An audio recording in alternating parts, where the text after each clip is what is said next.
Most people think that E-stim is only for recuperation, regeneration, and recovery, and something that's only used by physical therapists. But E-stim has been used to augment training for years. There's been Olympic athletes and elite level athletes that keep this a secret because it really is one of the most unknown ways of training that yield the best results.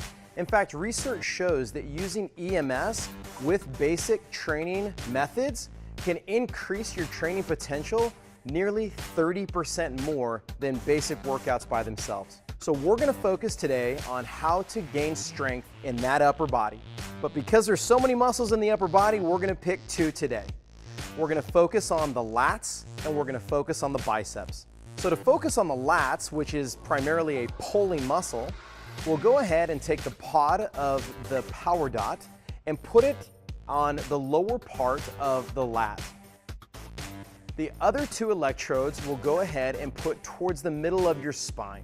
One right above the other, leaving a little distance or a little gap between them, running parallel to your spine.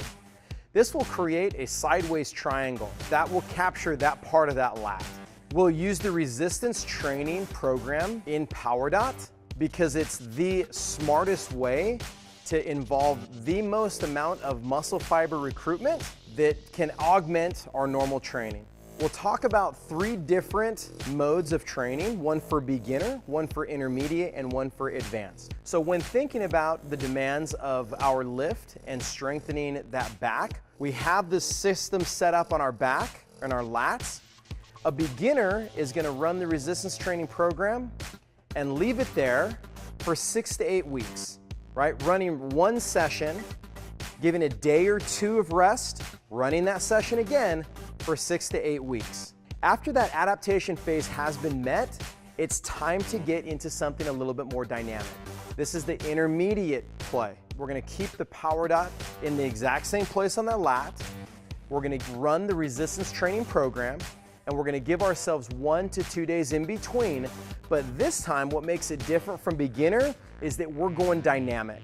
So we're going to do some sort of pulling motion. The pulling motion that I'm suggesting is a bent over row using a PVC pipe, which is essentially a weightless implement. After an adaptation phase of about 6 to 8 weeks, again, we're gonna move on to the advanced version. The advanced version now is actually adding loaded movements to this pulling motion. Same resistance training program, same pad placement, and now we're adding weight to our upper body range of motion. Now this is the important part because this is where you're gonna see that supramaximal loading. The all-in-one muscle fiber recruitment because of the weight training plus the electrical stimulation. That's how we get these supramaximal demands and this increased muscle fiber recruitment and crazy results. Now, here's my caution to you. Don't jump right into the advanced, even though it sounds so exciting. You have to start with your beginner, go to your intermediate, and then go to your advanced.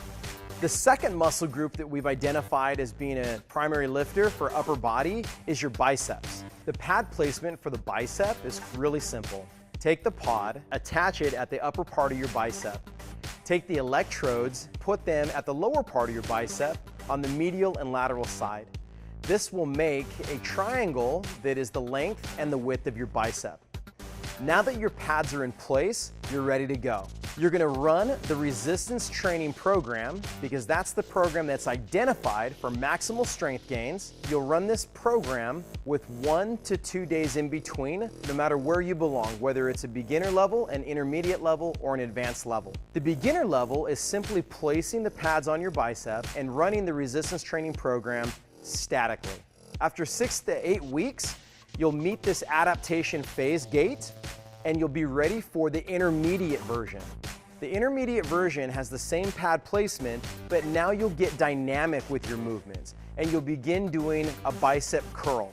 You'll do this dynamic bicep curl for 6 to 8 weeks, again with 1 to 2 days rest in between, and then you'll arrive at, after the second adaptation phase, at the adaptation phase gate number 3, where you're now ready for the advanced version. The advanced version is a loaded movement version. This is where you're gonna start experiencing growth and strength because of the submaximal loading that you're about to place on your bicep. Using the PowerDot in the resistance program as part of your upper body bicep training program.